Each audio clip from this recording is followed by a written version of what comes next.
Serena asks, what is the number one skill in your opinion that consultants can bring to their clients? Number one skill in your opinion that consultants can bring to their clients? That's a good question.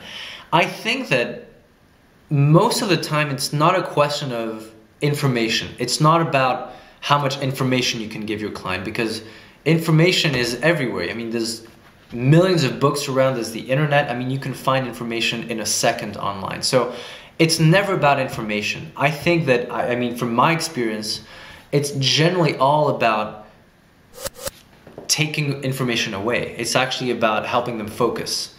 Most of the time, people who are open to the idea of having a coach or a consultant help them, they've actually done research. Usually it's people who have experience, who understand the value of having someone else helping them.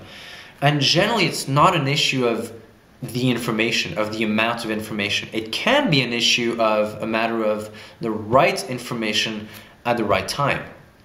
Because again, if you go into a bookstore, for example, you're going to find millions of books, but not all the books apply to your situation. So I think the consultant and the coach's number one mission is to present the right information at the right time. Okay. For example, let's get back to the health example we've had all day today. If you're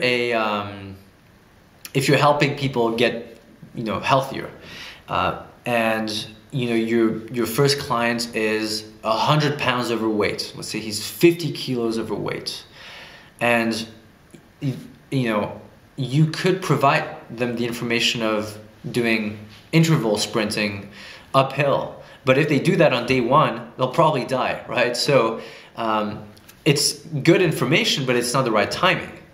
So the consultant and the service provider's job is to bring in my opinion, is to bring focus to what needs to be done now.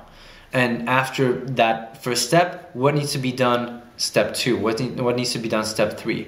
And by the way, you don't need to come up with all these steps today. You can, since every client situation is different, you actually come up with these situations as the client progresses. But I think really that the number one skill, like you asked, number one skill is really helping the client get focus. Helping the client get focus. If you can remove all the information they have, generally they will get better results if you can just drip feed the right information at the right time. That's what I think, Serena, is the number one skill that consultants can bring to their clients.